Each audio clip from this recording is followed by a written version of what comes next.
Good evening, everyone, and welcome to week 5 of Shiatsu, the spiritual level. So glad you can be with us.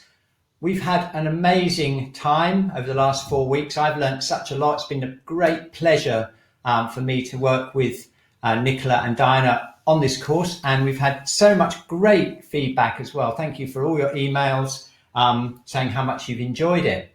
So let's get straight on. First of all, of course, say hi in the chat. Let us know where you're from. We've got well over 100 already logged on. So we're looking forward to a really active evening. So what have we got in store for you this week? Well, it's the final webinar. Oh, never mind. We've got lots of other lovely things coming up in the future for you. So I'm going to do a quick review just to get up to speed with what's happened so far.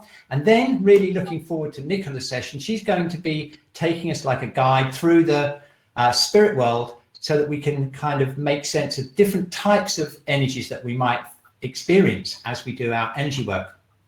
And then I'd like to finish off the 5 weeks by coming full circle, really, because we're going to be exploring the Hun, the ethereal soul, which is the counterpoint to the Po, which we started 5 weeks ago. So, and then I'd just like to let you know about some exciting events that are coming up. We're just putting the final touches to the next 3-month program. Got some great stuff for you to enjoy, hopefully, in the next 3 months, up until June.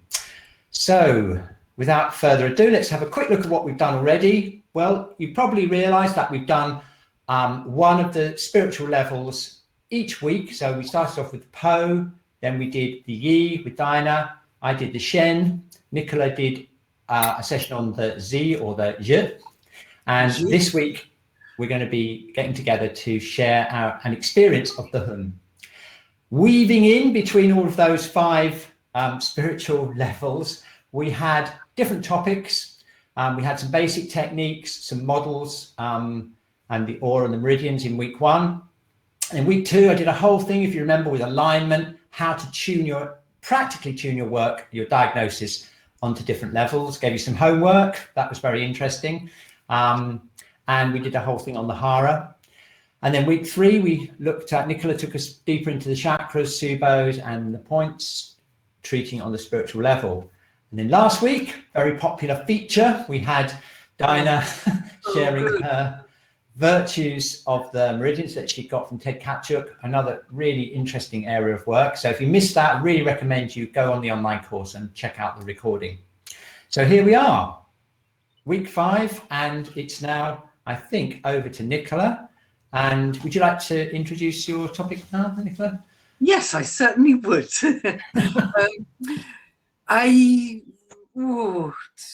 How long ago was it? I went on a course with Pauline Sasaki in Connecticut when she was doing it. It was one of the first courses I ever did with her in America that wasn't really Shiatsu. It was called Working with Non-Physical Beings. We sat on chairs for the whole weekend. That was a new thing for me. And she really just took us through meeting the different aspects of the spirit world. I know, and I hope that I'm going to put this over, that in a way, there's nothing but worlds of energy. I'm doing the New Scientist Physics course at the moment. And one of the things we're doing is a whole lot of stuff about dark matter. In our galaxy, not in every galaxy, but in our galaxy, 95% of the known matter is dark matter. They know nothing about it. So I'm really okay thinking that in there might be something that we can interpret as spirits. So you look around your room, only 5% of that is known stuff. It's because they know that atoms are so spacious. In between the atoms is stuff. And there could be spirits in there. Who knows how to do it? Okay, what are they? So you've got energy or spirits of nature, dryads. Let's have a quick look at my next slide because I like these pictures. Oh, we're going to do the poll. I was nearly going into my talk. Oh, I can sit back and relax. Do you want to load the poll for me, Cliff? Yeah, I thought we'd find out, first of all, how many of you have experienced a spirit guide, a ghost, or a spirit, or any sort of non-physical being in your shiatsu or anywhere else, actually, just to see how common an experience it is. So I'm going to share the poll, and let's just find out, have you experienced any kind of spirit guide?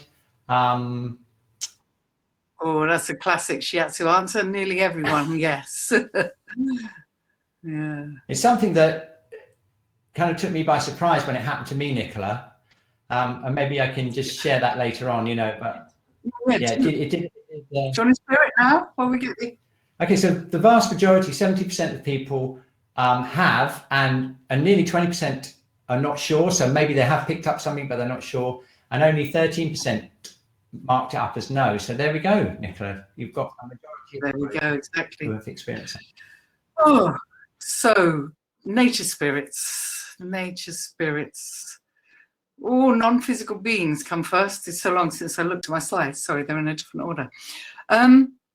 NPB was what Pauline used as the word for non-physical beings. And it can be anything. So it could be your higher self, it could be a nature spirit, it could be someone's ghost, it could be a messenger from another realm, and everything in between. So there's no way of really going, okay, I just want to see these ones, because yeah, there's that 95% of the world that we don't know about, and in there is all sorts of things. But you do know, like if you meet a lovely tree, you'll get the energy of that tree. And even I saw this lovely anemone this week, and just the spirit of that anemone, it's a living being. There's a spirit, and the Greek name was dryads. You can call them nature spirits or whatever else you like. Similarly, if you go into a weird bit of town, you might just get a bad energy from the feeling of the town. And in that, there might be ghosts, there might be bad energies. And one of the things that might be useful for us is to sort of feel our way around those things. So angels or energy, that's back to the, it's really just amorphous energy. Some of it has never been incarnated. That's what I call in my life angels, but you can have any sort of name for it that you like. And I think we're at the end. We'll come back to some questions in a minute. So I'm going to do this as an exercise now. So if you can, thank you. So if you want to join me, I'm going to stand up, swing my thing just a little bit more. If you want to stay sitting down, that's fine. We're not actually going to do very much. I want you to be able to see though. Great. So have a little wriggle and a shake if you're going to stand up. If you're going to stay sitting down, just have a yawn. I'm going to do 3 little Qigong exercises, and then we're going to first of all tune into ourselves. So one of the things that you get is energy that's part of you, that is a bit spirit-like. So let's hold the ball. I did a lot of this work. You're not seeing my face very well, are you? Let's see. Is that better? Not much. Never mind. My face isn't what's important. Holding the ball. When we first do this, there's a sense of, actually I'll try one more time. Just lift this up a bit. Oh, maybe that's a bit better. Cool. Good job, I tried. Holding the ball. So what I want you to do in this few minutes is start to create your ether body, the energy field around you, cosmic hula hooping. Have a sense of chi reaching around. So horizontal, your waist, girdle vessel, all this sort of lovely chi around you. Okay. And we're going to do the side to side. All the energy around you up and down. All the energy around you up and down. left and right. Whoa, I didn't figure with this funny screen thing. Okay, and this is my favorite exercise. It's a bit like patting your head and rubbing your tummy. Put your hands both up. One hand goes forward, one hand goes back. Keep moving through the hips. Comes up the other side. Do that again. Partly I'm doing this to stop you thinking so much. Both hands forward and stop you thinking about the spirits. The other hand goes forward, the other hand goes back. Just do a couple of those. So forward and back. So you're creating this lovely ball of energy around you. And a ball of energy side to side. Beautiful. What I want you to do now, drop your attention deep down into the earth. Wiggle your toes. Feel the edge of that ball of chi that you've just made. Feel your earth star, those of you who know the terminology. Feel where your chi meets the energy of the earth. And don't make it too deep. A few meters if you're on the ground floor. You know, even reach into the earth. You might have a connection to the dryad of the land right here, the nature spirit that lives under your house. You might feel into the rocks. You might get a sense of where your energy meets that. Or you might have a power animal, or I'm going to stay with that beautiful anemone for a moment longer. Okay, we're going to do the same thing.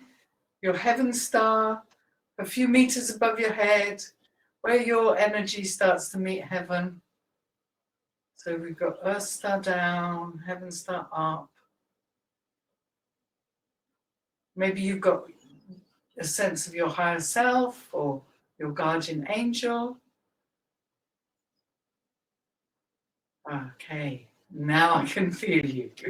Brilliant. Let's do that once again. So, beautiful ball of chi all around you. You can do this sitting, you don't have to stand up. I just find it easier to do it standing up. Deep beneath you, in the earth, in the land, in the ground, find your earth spirit, whatever it is for you today. Nice. And reach up in the heaven star, or just above your crown, or just higher than you can reach. The energy of your higher self, your guardian angel. Some power that comes through you from all of those spirits that we've talked about in the other weeks. Remember when Dinah talked about the yi, how you understand that connection to spirit, sitting in your heaven star. Beautiful. Okay, just once more, tune into your earth star, tune into your heaven star, and see if you can make your chi feel very light and spacious. Clear out anything, all your lists for what you've got to do, all your memories of the rest of today. Just be right here, feet on the earth star in the earth, head in the clouds, heaven star above you, connected to heaven or your spirit, or however you want to name that. Okay, keep that space clear, and I just want you to tune into me for a moment. I'm going to sort of hopefully manifest those two things a little bit clearer for you. So I'm going to drop into my earth star and pull up my power animal, if you like. I'm going to put them right here next to me. Okay, thank you. Cat, it's cat. We've got cat in the chat and cat here. So I think of this, I name them night. I think of them as a puma, but I know they look more like a black panther. So however you can tune into that energy of mine, it'll start to give you a flavor of how you do this. Thank you, if they're still there. Or she's just laid down. Okay, so there's a sort of cat energy around my feet. I wasn't expecting that. Okay, I'm going to tune into my heaven star. I'm going to bring down, invite down. Thank you. They're here. This is my guardian angel. This is Kaylin.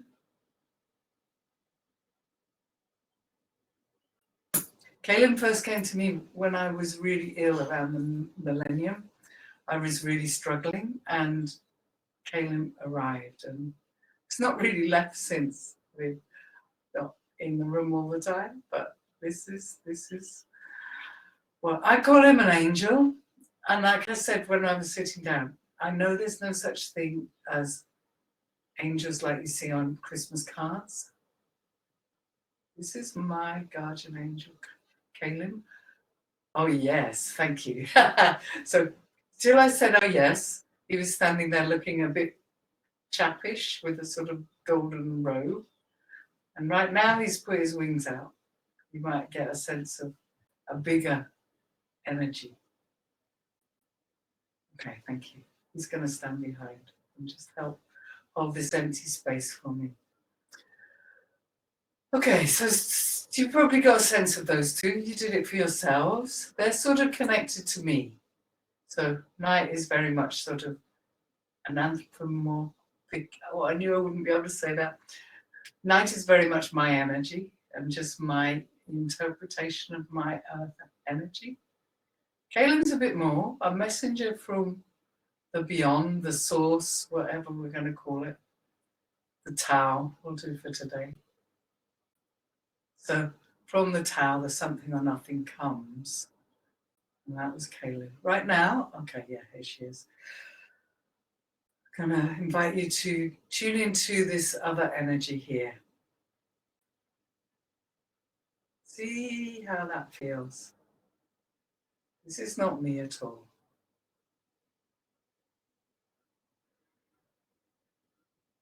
Wow.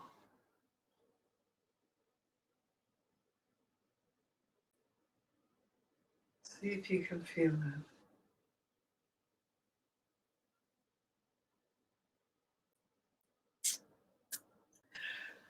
Oh, this is, just wait a moment more. Just see if you can get a sense of the energy that's in front of me.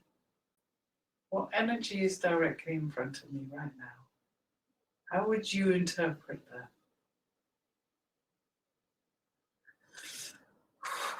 Okay. So, yeah, thank you. She's still here. So, I blew it slightly because I said she, so some of you will know. This is my daughter. My daughter died when she was only 5 days old. Right now, she's standing in front of me looking a bit like me. It's quite funny. Very white, very white light, quite serious, a bit more serious than me, and also quite special. This is a ghost, if one word for it. This is Rosemary. She was my daughter, and she's gone. What did I say wrong? And she doesn't hang around. These two are still sort of connected to my stars. I'll bring them back in a moment. So have a little jiggle and a shake. Take a deep breath. So remember that, how that energy felt in front of me? Okay, I'll just do the exercise we had at the beginning. Beautiful clear ball of chi. Connect to my whole ether body. Connecting to the chi field. Connect to my heaven star. Invite the energy of Kaylin. So Kaylin is going to stand here. Kaylin is an angel, but he's my guardian angel. So it's very much connected to me. You probably get a sense of that. I call him an angel. Of course, he's just a load of energy. Oh, sorry. You're just... He sort of went, really? And And he's doing the wing thing again right now. Just a low energy. Yeah, okay, you're amazing energy. Thank you. Cool. Okay, so, and I'm just gonna invite Night to stand up again. So this, woo, I didn't know you could do that. This is the energy that connects to my Earth Star. I think of it as a sort of power animal or a guide. I don't like the word guide because I was a girl guide and it just is too much of a conflict for me. This is a power animal, Night. You might be able to feel that. Feel you, feel the Black Panther, beautiful black cat. Okay, thank you, and thank you, Rosemary. Have a little jiggle and a shake. Have a shake out. I'm going to come and sit down, and it'd be really nice for me to have a sense of what you've got in touch with.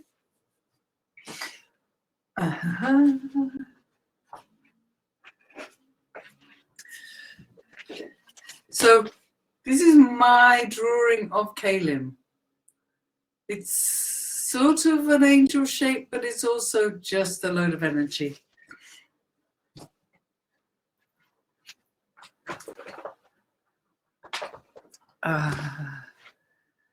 Let's come back. Nicola. So let's see. We've got some questions. Good. And Biggie would like to know from Dinah and myself how we met our first NPBs. Oh, cool. And we were just talking about this when we were preparing for the webinar.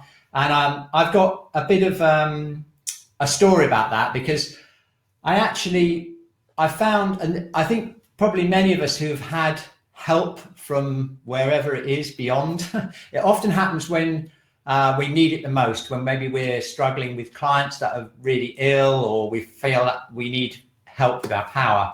And anyway, one particular week, many years ago, 3 clients all in one week said, while they were lying on this very mat here, they said, do you know what? I think I can sense something in the room, some person or some spirit or something in the room. And actually it's over there in that corner that I got this feeling of a presence. And anyway, the 3rd client who said, yeah, I think I can feel something in the room. It was so funny because the 3 clients didn't know each other at all. It was just completely a coincidence. They were all in one week. And the client said, I think I can hear a name coming through. And she said, it sounds like ham sandwich. And I went, oh, right, ham sandwich. So what I did was I went through all my classical Chinese books, like the Nei Ching and that, all the commentaries, looking back at all the healers and amazing Chinese doctors through the centuries, looking for some ancient Chinese sage that had a name a bit like ham sandwich. And when I found one, I thought, that's got to be my ham sandwich. So that's how I experienced my first spirit guide, you know. But I was interested to hear, Nicola, that you said that the dryads are related to just feelings you have about a place, you know, like whether it feels like a friendly place or a threatening place. I don't think they don't come from your No. feelings. The dryads are sort of the energy of a place as well. Place, right. So you can have an energy of a rock. There's a really nice thing Jessica wrote about all the different words for dryad in different languages. Yeah, I saw that. If you want to scroll back. Yeah. Actually, perhaps. Dinah, what about you? Yeah, Dinah. Oh, you're on mute. Yes. Well, I've got a very beloved horse that is like my power animal, and actually, I was wondering if Davina is on. She was the other week, I noticed, and I had a healing from her at one time, and the Archangel Michael came to both of us, both she and I. I was having a whole, she was treating me, she was practicing on me, and I was giving her feedback or whatever. But it was so cosmic because she's a big healer. And first of all, my horse, this was a horse that was very beloved to me when I was a girl. and has come back to me ever since and is kind of my power animal. Yeah. You're also a ghost, Yeah. so you've got a double. Double. But I also, in fact, it's with you, Nicola, that I had a very strong experience of what I think of as my angel, a bit like your Kalim. It was massive, huge. It's called Beloved. And I think it came first, Beloved came first during a big Shiatsu gathering. It was in Gaunt's house. And I had to sing. I'm sure we've all got 100 stories, you know. Yeah. Yeah. Here's another question for you from Sue. Can your power animal change, is what she would like to know. So Sue, lovely to have you here. Mine did just now. I started with just remembering the energy of the anemone. And so I was inviting the energy of the anemone in. And then I showed you night. I've had other animals in the past that I haven't seen so much lately. And oh my God, I'm doing this meditation course at the moment. And we did a week on power animals. And I've now got a green dragon that hangs around. So, hey, yeah. And that's another sort of way you can know that it was part of my energy, because I've been doing all this Qigong about different dragon forms. So I was sort of inviting the dragonness by my energy. Yes. If they make you laugh, it's a really useful tip, because if they say something that is completely not expected, you really know it's not your energy. So when Kalim first arrived, he said some really strange things. And I'm going, what? An angel wouldn't say that. And it was like, okay, that's when you know it's not just part of your energy that's in your field. Yeah, and the same thing with me. It was my clients that flagged it up, you know, each during that week, you know. So it's just like, oh, right. It is very useful to have a help, though, when you really need it, when you're really, really struggling. absolutely. It's such an amazing thing. And I think you're right, Nicola. I think, you know, that basically it's universal energy, isn't it? And obviously, culturally in our own background, will shape that in different ways. Yeah. And we've probably all had clients that have got their own higher beings.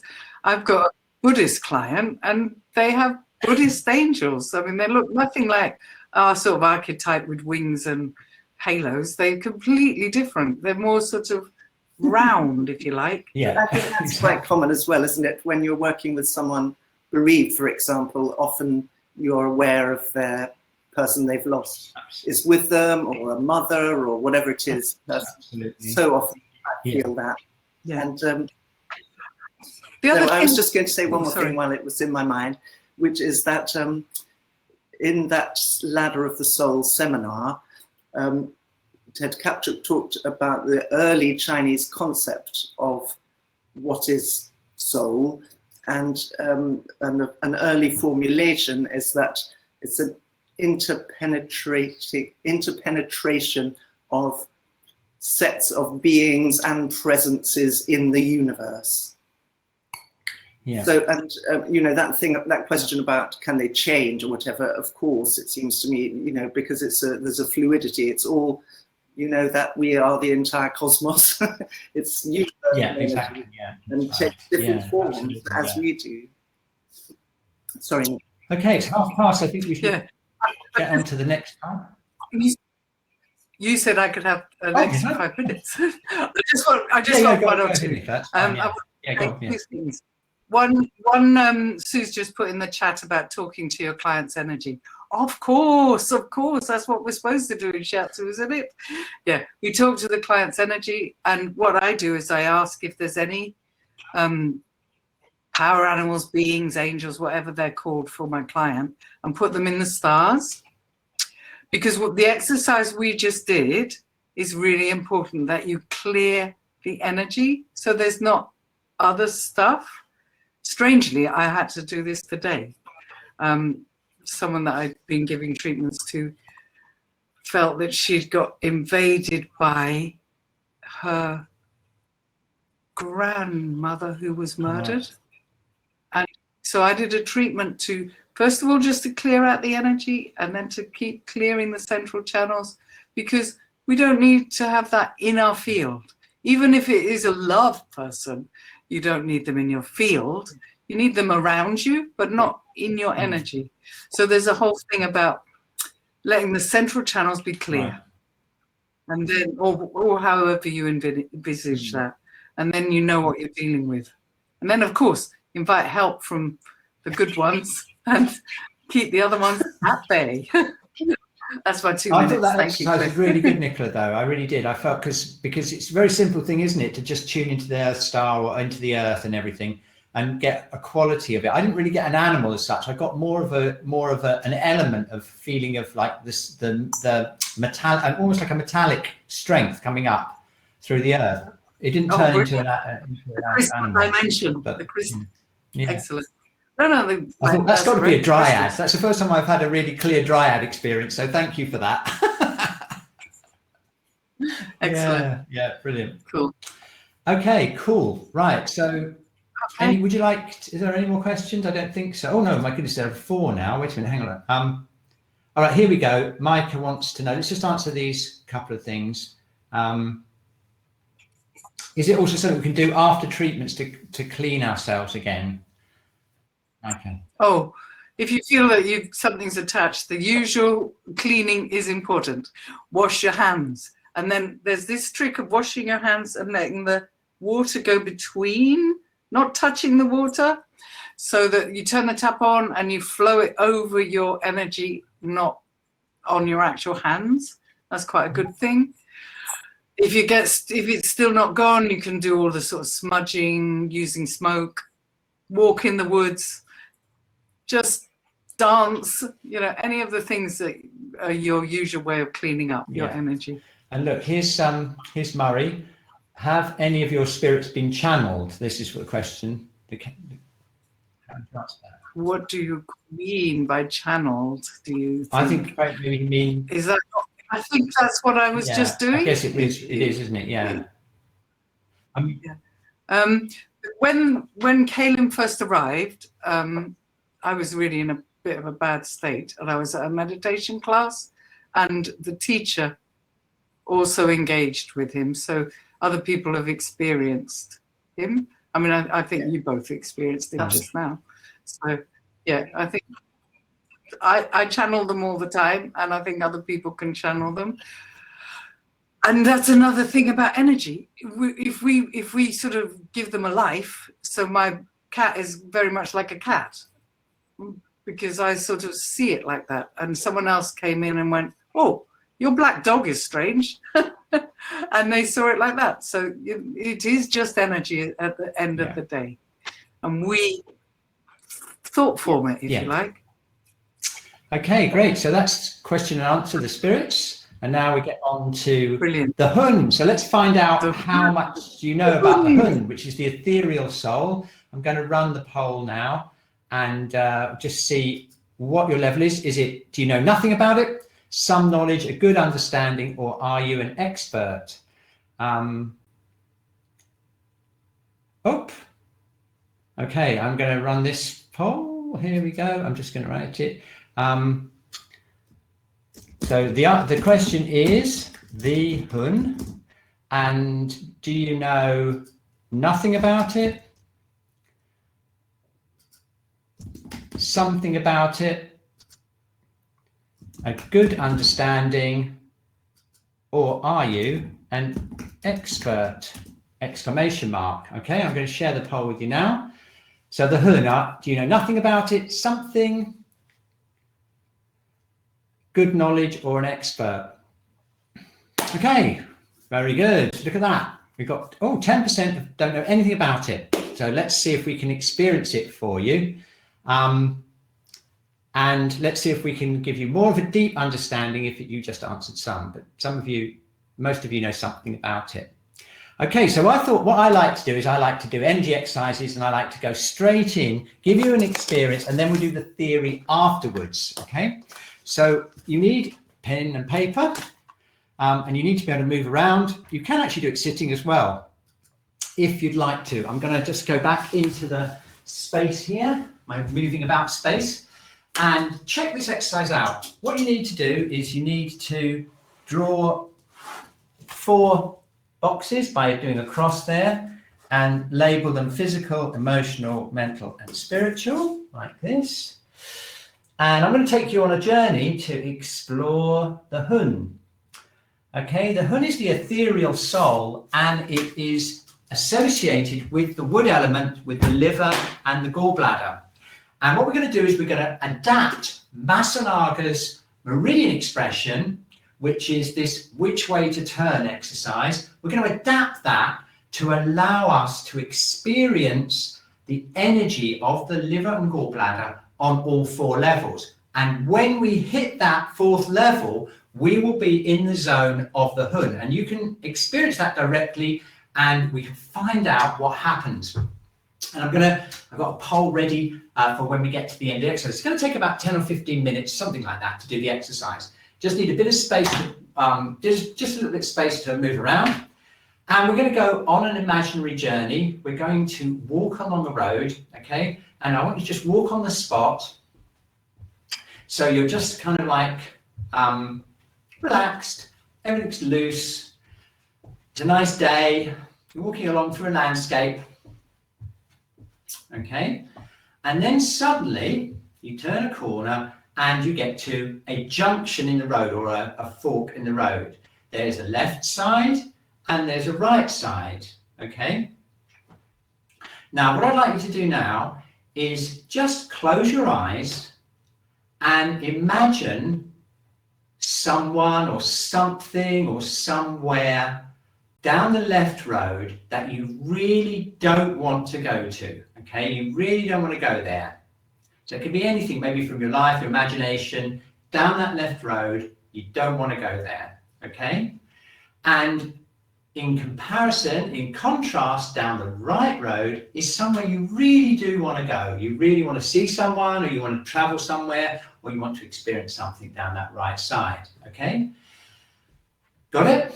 So now what we're going to do is we're going to see what happens on a physical level when we do this which way to turn exercise. And we're going to actually walk down that road to the left and the right, and we'll see what happens on a physical level. Are you ready? Okay, so here we go. I'm going to get you to close your eyes now so you can tune into your energy on a physical level. So you're tuning into the muscles, the joints, digestive system, you know, all the different parts of your body, okay? Right, so let's just twist, let's just turn. Just see what it's like to turn to the left first, where you really don't want to go, and then turn to the right,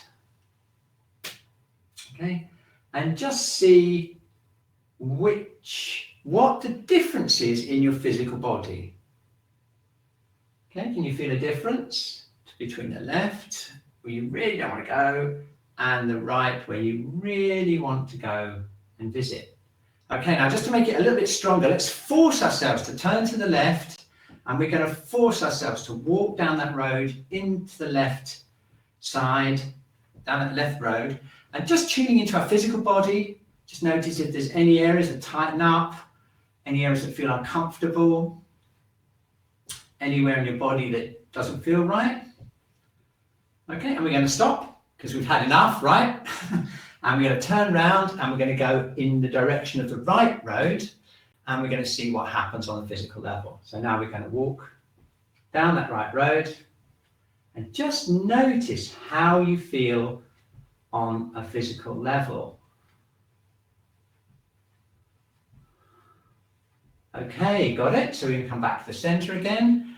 Now just remember the differences that you felt, and we're going to put them in our drawing under the physical level, and we're going to divide it up into 2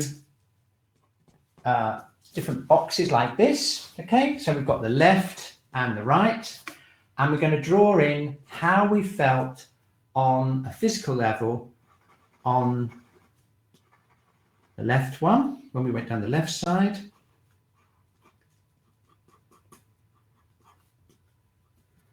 just draw or write anything that happened to you.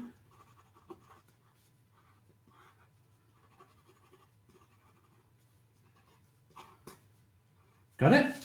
And then draw what happened when we went down the right road on the second bit of the box there. Again, it can be very just abstract, really, just to give just a note of how you felt. Get the idea? Okay, excellent. Right, so now let's see what happens when we go on to the emotional level. So we're going to go walking down that road again. Okay, you get the idea. We're going to go through all the 4 levels. So we're walking down the road. Everything is fine. We're nice and relaxed. Everything is cool. And oh dear, we've got to make a decision now. Are we going to force ourselves to go down this road we don't want to go down? Or are we going to go down this road that we really want to go down? Let's see what happens. Close our eyes. And now we're tuning onto the emotional level, and we'll see what happens to our emotions as we turn to the left, down the road we really don't want to go down. And turn to the right. What happens to our emotional body when we turn to the right? Okay, got it. Now, if you want to just get it a bit clearer, let's turn to the left and just force ourselves to walk down that road, see what happens on the emotional level. Okay, had enough? I have. So let's turn around this way and walk down to the right road and see what happens on an emotional level. Okay, have you got it? Okay, so you may have had particular parts of your body felt emotional. You might get actual emotions coming up. They may be straight out of the liver and gallbladder theory, but they may be other emotions. Don't forget that all emotions are processed through the heart. That was one of the themes that we did the other day when we did the Shen. So I've got the emotional level here, and I've got left and right, and I'm going to draw what happened to me on an emotional level, and it wasn't very nice. I'm just going to see if I can draw what happened, and you can draw yours.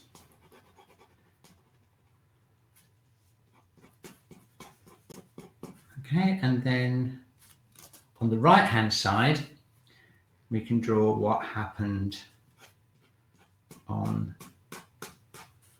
an emotional level when we turn to the right road. Okay, good. Only 2 to go. We've got 1 more to go, and then we'll be in the land of the Hun. Okay, so let's work now on experiencing on the mind level or the mental level what happens to our thoughts when we turn down the different roads. Okay, so let's just loosen up a bit, shake out a little bit, and we're going to walk down that road again, concentrating on our mind, what we're thinking. And oh dear, we've got to that junction again. So tuning in on the mental or the mind level, we're going to look with our eyes, we're going to look down those roads and see what comes up in our minds as we turn to the left and to the right. What happens to our thoughts? Or maybe just generally, how does our mind feel when we turn? Okay, this is again, which way to turn is that Masanaga expression. And we're going to force ourselves again to turn our mind down this way, to think where we're going to go down this road. And we're going to think about what is going to be down that road for us. And we're going to start walking towards it. Concentrating on the mind level. Okay, had enough? I think I have. So let's turn around the other way. And this is the way we really want to go down. Okay? Let's see what happens to the mind as we walk down this road to the right. Okay, feel the difference? Okay, so you may have got specific specific thoughts and ideas, or you may have got a general sensation of the mind being affected. And I'm going to draw them in to this third box here on the mental mind level. Okay, I'm going to write in some words here because I actually have some specific thoughts here. And so you can draw or write in just to record your experience.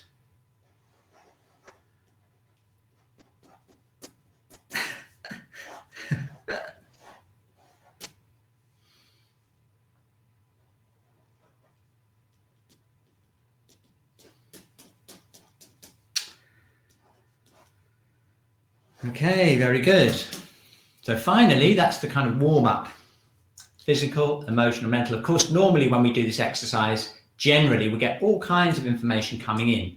But what I thought we'd do is we'd systematically work through so that when we get to the Hun level, we can maybe distinguish out what happens when we get to the spiritual level. Okay, so you ready for the final boxes, filling in the final boxes?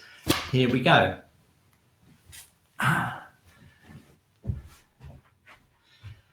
Okay, so here we are. We're standing on the road again, except this time we're tuning into the spiritual level and we're tuning into the Hun. Now the Hun, according to various texts, comes in just after birth. It's kind of to do with our awareness. I'm not sure about that myself. I think it actually comes in much earlier myself, but there we are.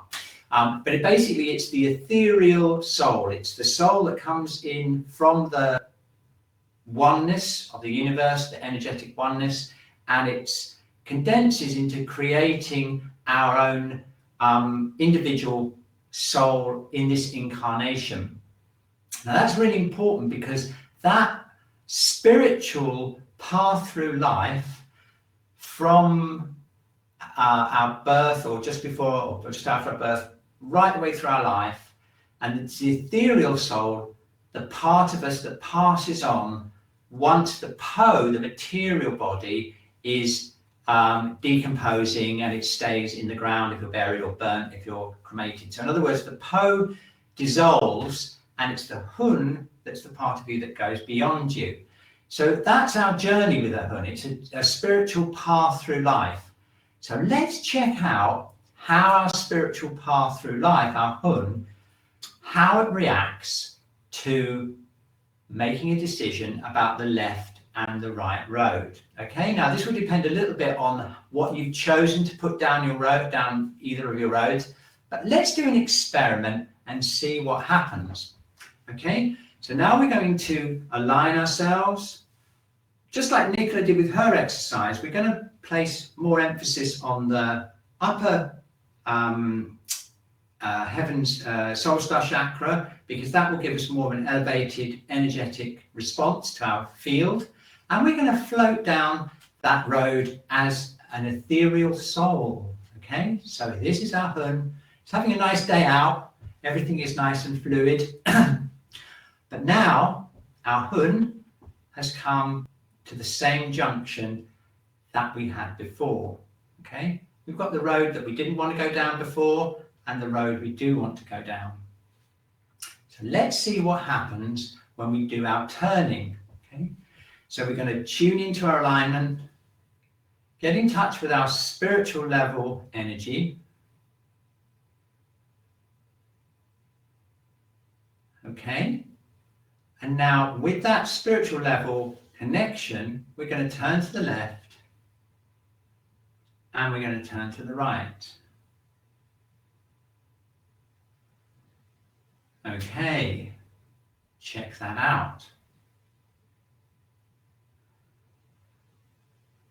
Now let's turn our spiritual energetic form to the left road, and we're going to start walking down that left road again and see what happens.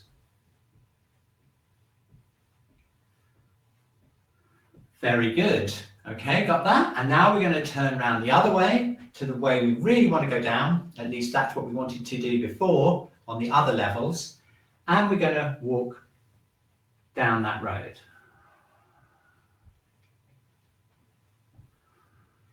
Very good. Okay, we're going to come back to the center again and just compare that feeling of turning to the left and turning to the right on the spiritual level or the Hun level. Okay, great. We're nearly there. We just need to do a couple more drawings and we'll be done. So in the spiritual level area, we're going to do left and right again, like we did before. And we're going to see if we can feel any difference or what happened when we went down the left and the right roads. Okay. Right, here we are. I've just got to draw my Hun now. That might be a little bit harder than my physical, emotional, mental body. I'm just trying to think of how to draw it, but I think I've got it now.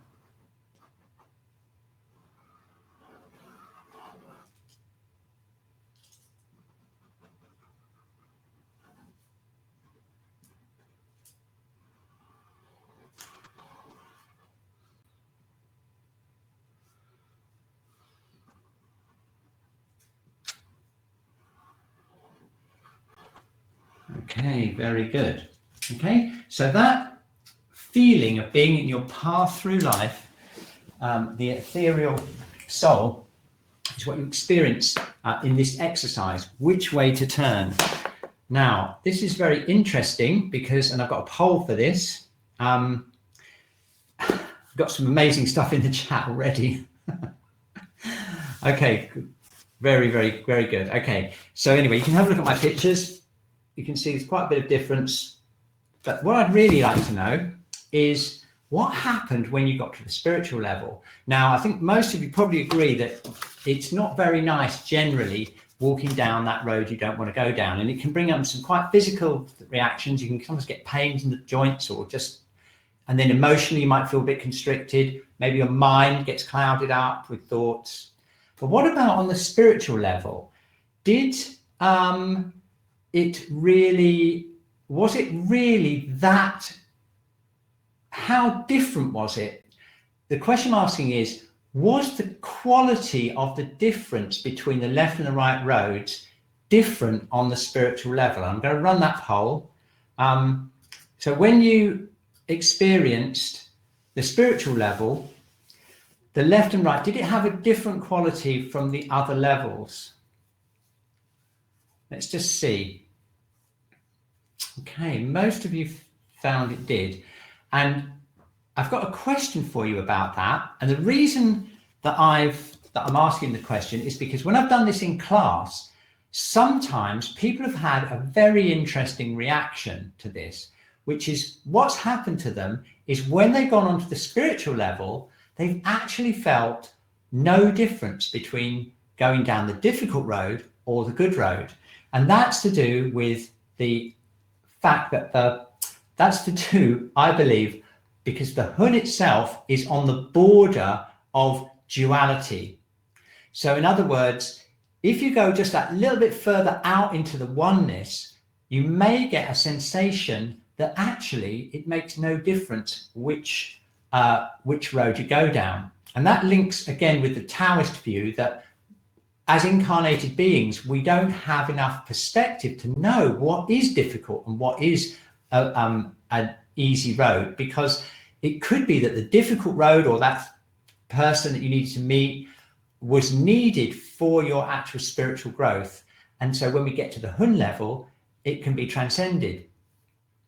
But if we go down a little bit lower into the manifestation of the Hun, we may get a sense of where we want to put our energy to fulfill our spiritual path. So depending on what you put down your roads, you may have got a big difference between the roads on the spiritual level, or you may have got no difference at all. And it all depends on how you created the exercise for yourself in terms of that duality. And I think it's a fascinating exercise to do for exactly that reason. So we've done our pictures, okay? We've done the poll. The Hun is that part of the soul which at death leaves the body. So the Hun is the part that goes through the life. And that's the question I want to leave you with at the end of this 5-week course, is just to think about, is it possible to be on the wrong life path at the ultimate spiritual level? And that's a really deep philosophical question that you might like to just think about and reflect upon after this course. And here's the slide that structures information. I've gone mainly with the positives here. I'm sure you know that the liver is related to anger and so on. So I've just went for the positives here. We've got muscles, tendons, digestion, menstruation examples, the physical flow of liver and gallbladder. We've got creativity and self-expression on the emotional level, planning, insight, and foresight on the mental level.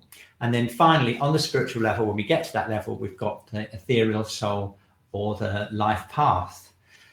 Okay, so there we are. And look, time has gone really quickly and we've got time for a few questions. Let me just go back to the chat and just see if we've got any more questions. Not any at the moment. So just if you've got any questions about the exercise or any comments, I'll go back into the chat and have a quick look. Emma wants to know what the question was again. Right, the question is I'll just take this slide off. The question is how different was your experience of turning to the left and turning to the right on a spiritual level?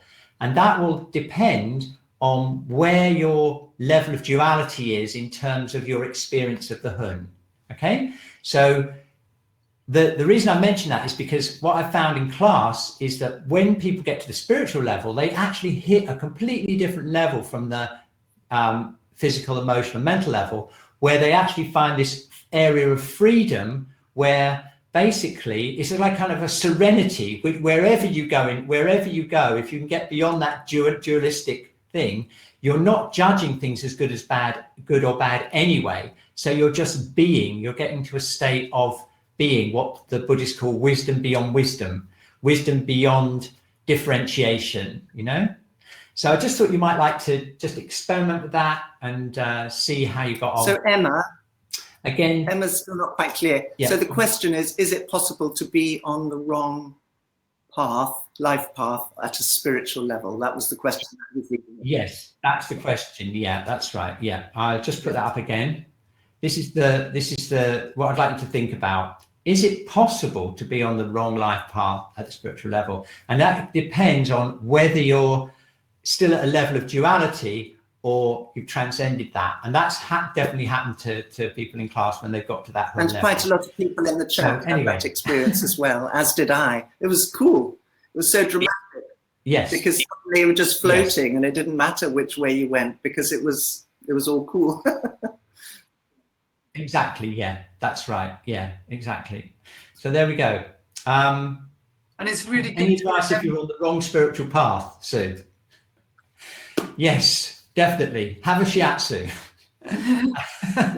And funnily enough, we've actually got I've actually got coming up next season, which starts next month. I've actually got an observed treatment session where I do exactly that. And I actually have a client in who, when we do the question and answers, and this links back to when Nicola and I were talking about how do you know that you've got information on the spiritual level. The client actually said something along the lines of, I'm not sure what to do with my life, or I'm not sure where to go with my life. It was that obvious, you know, and so the alarm bells started ringing. It's the Hun. So the treatment, as you'll see, if you see it, we haven't published we haven't published it yet, but it's coming up next few months. There's an actual practical treatment of someone who expressed that in the treatment. I actually do some placement of the soul star chakra. I work the liver on the spiritual level and everything. So I would say get some help if you do feel that you're on the wrong spiritual path. It's definitely worth getting some help from someone. But remember that I think it's worth just mentioning that at a spiritual level, whatever challenges, it's very easy, isn't it, to say this person's on the wrong path. They're a frail physical person. They're digging roads. This person is at the wrong job, so on through the other levels. But when it gets to the spiritual level, you can see that any challenges that you come up with are an opportunity to develop spiritually. And that's the Chinese concept that, we have these difficulties in our lives, like pain, like grief or pain or whatever it is, in order that we can cultivate the virtues that allow us to achieve our destiny, to... Absolutely. Exactly, yeah. And some people actually found that on the spiritual level, they were attracted down the left road. That can happen too. Because actually you might not want to go down the left road on every other level, but spiritually that actually is going to be the thing that's going to develop you. You know what I mean? Yeah, absolutely. That's so true. Okay, we've only got a minute left, so I'm just going to finish up. I just want to say a massive thank you to all of you for donating and making this possible. Okay, we really need your support, and we really appreciate it, because we've been able to fund this course and have had so much fun with you. Really enjoyed it, and it's been such a pleasure for me to work with Dinah and Nicola. Really appreciate it. And of course, your donations help us support over 2,300, I think it's nearly 2,400 now, Shiatsu practitioners worldwide with free content. So really happy about this. And look what we've got coming up next week. There's an email going out, or you can go straight to New Energy Work and sign up. We've actually got a wonderful Italian woman, Maura Garro, who's just written a book about the Renaissance and how you can use it to develop your own Renaissance. And he links the meridians, get this, with the Renaissance Masters. And it's a practical webinar next week, and it starts our Italian season. So really check that out. Go along to New Energy Work and join up. And soon after that, in April, we've got Isco Italia. So we've got some fascinating, we did the rehearsals last week. There'll be a video coming up soon about that. We had a fantastic rehearsal with them, and they've got some very, very interesting teachers in Italy that we're going to showcase. So you don't have to be Italian. It's in English and Italian. And so please check that out as well. It's right there on New Energy Work. Be one of the first people to sign up if you haven't signed up before. So a massive thank you to everyone. And I'm going to put a heart in the chat myself, just because I just like to. And thank you so much for having us. It's been a real pleasure. Thank you so much, Dinah, so much for you, and Nicola, for all your wisdom and your experiences. It's been a real privilege to work with you. And I'm sure we'll get together again soon for some other amazing New Energy Work webinar. Okay. Goodbye. Thank you. Bye.